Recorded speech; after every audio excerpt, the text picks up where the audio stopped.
അവസാനം ചിദംബരം ചെട്ടിയാർ സത്യം തുറന്നു പറഞ്ഞു. ഇന്ത്യ മുന്നണി intensive care യൂണിറ്റിലാണ്.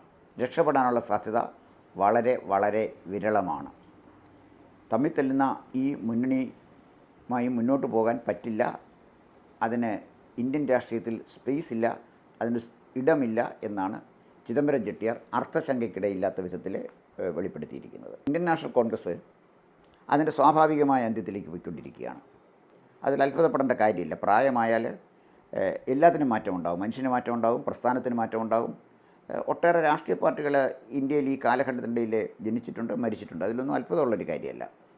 1885 Allen Octavian Hume എന്ന ഒരു സായിപ്പ് സ്ഥാപിച്ച ഇന്ത്യൻ നാഷണൽ കോൺഗ്രസ് 1998 സോണിയ മെയ്നോ എന്ന ഇറ്റലിക്കാരുടെ കാലഘട്ടത്തിൽ അത് ഇറ്റാലിയൻ കോൺഗ്രസ്സായി മാറി.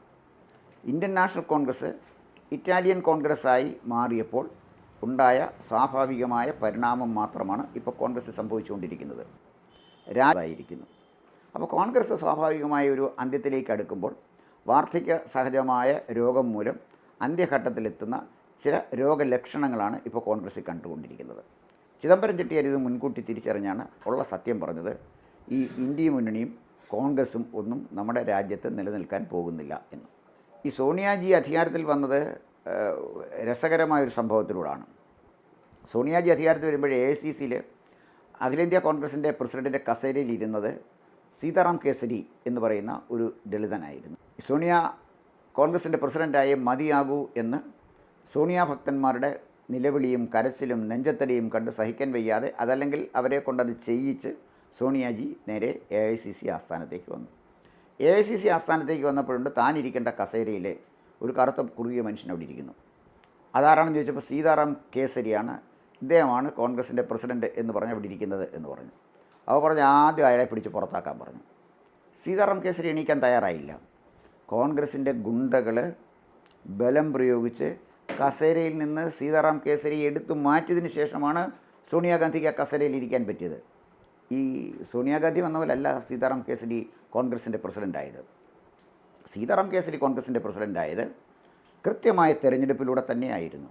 അതും ശരത് പവാറിനെ പോലെ രാജേഷ് പൈലറ്റിനെ പോലെ രണ്ട് ജനസ്വാധീനമുള്ള കോൺഗ്രസ് നേതാക്കന്മാരെ തോൽപ്പിച്ചിട്ട് AICC പ്രസിഡൻ്റായ ആളാണ് സീതാറാം കേസരി. ആ കേസരിയാണ് പൂച്ചക്കുഞ്ഞിനെ എടുത്ത് കളയുന്നത് പോലെ കസേരയിൽ നിന്ന് കളഞ്ഞിട്ട് 1998 സോണിയാജി അധികാരത്തിലെത്തിയത്. അങ്ങനെ സോണിയ മെയ്നോ 1998 അധികാരത്തിലെത്തിയതോടുകൂടി ഇന്ത്യൻ നാഷണൽ കോൺഗ്രസ് അവിടെ അവസാനിക്കുകയും ഇറ്റാലിയൻ കോൺഗ്രസും നെഹ്റു കുടുംബത്തിൻ്റെ സ്തുതിപാഠകരും അടങ്ങുന്ന ഒരു സംഘത്തിലേക്ക് അധികാരം കൈമാറുകയും ചെയ്തു. പിന്നീട് വന്ന ചേഞ്ചസ് എല്ലാവർക്കും അറിയാവുന്ന കാര്യമാണ്. 1998 സോണിയാഗാന്ധി അധികാരത്തിലിരിക്കുന്നതിന് മുമ്പ് സീതാറാം കേസരിയുടെ നേതൃത്വത്തിൽ നടന്ന തെരഞ്ഞെടുപ്പിലെ 140 സീറ്റാണ് കോൺഗ്രസ്സിന് കിട്ടിയത്. സോണിയാജി വന്നപ്പോൾ പിന്നീട് കിട്ടിയത് 141 സീറ്റാണ്. പിന്നീട് UPA ഒക്കെ രൂപീകരിച്ച് മറ്റ് ഘടകകക്ഷികളുടെ സഹായത്തോടു കൂടി സീറ്റിൻ്റെ എണ്ണം മെച്ചപ്പെടുത്താൻ കഴിഞ്ഞെങ്കിലും ജനഹൃദയങ്ങളിൽ കോൺഗ്രസ് മരിച്ചിരുന്നു. സോണിയാഗാന്ധിക്കോ റൗൾ വിൻസി എന്ന രാഹുൽ ഗാന്ധിക്കോ പ്രിയങ്ക ഗാന്ധിക്കോ അതുപോലെ തന്നെ വാദ്രയ്ക്കോ, പ്രിയങ്ക ഗാന്ധി എന്ന് പറയുന്നതിൻ്റെ തെറ്റാണ്, പ്രിയങ്ക വാദ്രയാണ്. ഈ വാദ്രയ്ക്കൊന്നും ജനങ്ങളുടെ മനസ്സിൽ ഒരു ഇടവും നേടാൻ പറ്റില്ല. ഇതൊക്കെ ചിദംബരം ചെട്ടിയാർ നേരത്തെ തിരിച്ചറിഞ്ഞു.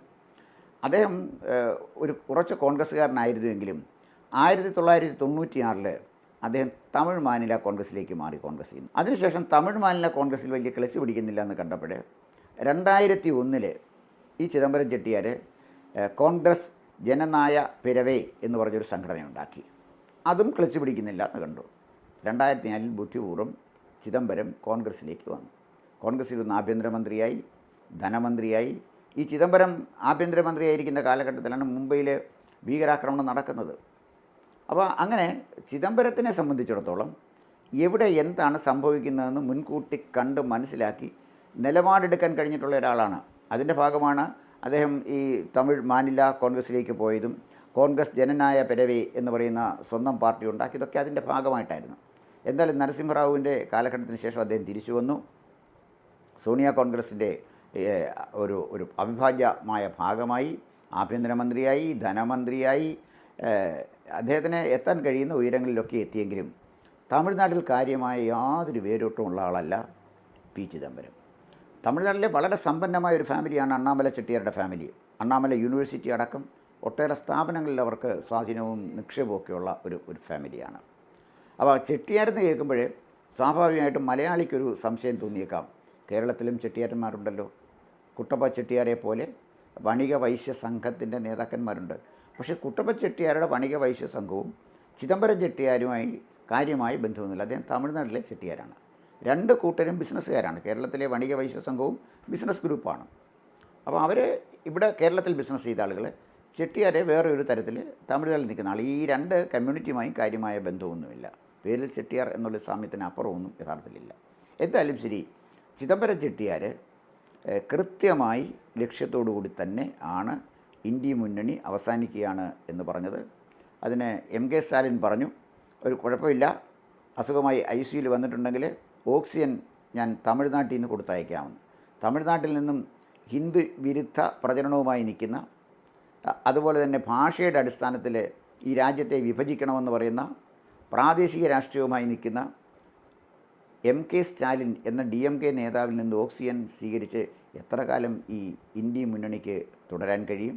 എന്തായാലും ശരി, കേരളത്തിലെ CPM വളരെ ബുദ്ധിപൂർവ്വം ഒരു തീരുമാനമെടുത്തു. ഈ BJP എന്ന് പറയുന്നത് അതൊരു ഫാസിസ്റ്റ് പാർട്ടിയൊന്നുമല്ല, അതിന് ചില പ്രവണതകളൊക്കെ ഉണ്ടെന്നേ ഉള്ളൂ, ഫാസിസ്റ്റ് പ്രവണതയുണ്ടെന്നേ ഉള്ളൂ എന്നാണ് അവരുടെ കണ്ടെത്തൽ. അപ്പോൾ അവർക്ക് മനസ്സിലായി ഈ മുന്നണിക്കൊന്നും നിലനിൽക്കാൻ പോകുന്നില്ല എന്നുള്ള കാര്യം. അപ്പോൾ ചിദംബരം ചെട്ടിയാർ മുൻകൂട്ടി കാര്യങ്ങൾ കണ്ടെത്തിയിരിക്കുന്നു. ഇനിയും ഇന്ത്യ മുന്നണിയുടെ അന്ത്യനാളുകളിലേക്ക് വരികയാണ്. അതിൻ്റെ അന്ത്യകൂദാശയുടെ സമയത്തേക്ക് നീങ്ങുകയാണ്. ഈ ഇന്ത്യ മുന്നണിക്ക് ഇന്ത്യയിൽ ഒരു ചലനവും സൃഷ്ടിക്കാൻ കഴിയില്ല. ബീഹാറിലെ നാൽക്കാലിയുടെ കാലിത്തീറ്റ മോഷ്ടിച്ച ലാലു പ്രസാദ് യാദവാണ് അവിടെ പിന്നെ ഇതിനെ നയിക്കുന്നത്. പിന്നെ തമിഴ്നാട്ടിൽ അന്ന് സ്റ്റാലിന് കുറച്ച് സ്വാധീനം ഭാഷയുടെ പേരിലും മറ്റ് ഒക്കെയുള്ള ചില സ്വാധീനമുണ്ടെന്ന് പറയാം. അപ്പോൾ അതുപോലെ തന്നെ അഖിലേഷ് യാദവിന് UP സ്വാധീനമുണ്ട്. അതൊന്നും പക്ഷേ കോൺഗ്രസ്സിന് ഗുണം ചെയ്യില്ല. അവർ ഈ മുന്നണി ഉപയോഗിച്ച് അവരുടെ പാർട്ടി ബലപ്പെടുത്തുകയല്ലാതെ കോൺഗ്രസ്സിന് ഒരു പ്രയോജനം ഉണ്ടാകാനുള്ള സാധ്യതയില്ല. എന്തായാലും ശരി, ചിദംബരം ചെട്ടിയാർ അവസാനം സത്യം തുറന്നു പറഞ്ഞു, ഇന്ത്യ മുന്നണി അവസാനിക്കുകയാണ്. ഇത് വളരെ മുൻകൂട്ടി കണ്ടുകൊണ്ടാണ് ശശി തരൂർ ഉള്ള കാര്യം പറഞ്ഞത്. ഇന്ത്യൻ ദേശീയതയുമായി ചേർന്ന് നിൽക്കാതെ രാജ്യത്തിന് വിരുദ്ധമായി സംസാരിക്കുന്നവരുമായി ചേർന്ന് പോയിട്ട് ഈ പാർട്ടിക്ക് നിൽക്കാൻ കഴിയില്ല എന്നാണ് ശശി തരൂർ പറഞ്ഞത്. എന്തായാലും ശരി, ഇന്ത്യ മുന്നണിയുടെ ഭാവി ശോഭനമല്ല, അതുപോലെ തന്നെ ഇറ്റാലിയൻ കോൺഗ്രസിൻ്റെ ഭാവിയും ശോഭനമല്ല. ഇന്ത്യൻ രാഷ്ട്രീയം മാറുകയാണ്. ഇറ്റാലിയൻ കോൺഗ്രസ് പോയി എന്നുള്ളതുകൊണ്ട് അവിടെ ഇന്ത്യൻ നാഷണൽ കോൺഗ്രസ് പുനർജനിച്ചുകൂടാ എന്നില്ല. രാജ്യസ്നേഹികളായ, ദേശീയതയെ കണ്ണ് തുറന്ന് കാണാൻ കഴിയുന്ന, ഇന്ത്യയെ ഒന്നിച്ചു നിർത്താൻ ആഗ്രഹിക്കുന്ന, ജാതിക്കും മതത്തിനും ഒക്കെ അതീതമായി ഒരു മതേതര സംവിധാനത്തിൽ കോൺഗ്രസിനെ കെട്ടിപ്പടുക്കാൻ കഴിവും കാര്യശേഷിയുമുള്ള നേതാക്കന്മാർ കോൺഗ്രസിൻ്റെ നേതൃത്വത്തിലേക്ക് വന്നാൽ ഇനിയും വളരെ ശക്തമായ ഒരു പ്രതിപക്ഷ കക്ഷിയായി മാറാനുള്ള എല്ലാ സാധ്യതയും കോൺഗ്രസിൻ്റെ മുന്നിലുണ്ട്. എന്തായാലും ശരി, ചിദംബരം ചെട്ടിയാർ പറഞ്ഞനുസരിച്ച് ഈ ഇന്ത്യ മുന്നണിക്ക് ഇന്ത്യയിൽ ഒരു ചുക്കും ചുണ്ണാമ്പും ഉണ്ടാക്കാൻ കഴിയില്ല എന്ന് വ്യക്തമായിരിക്കുന്നു.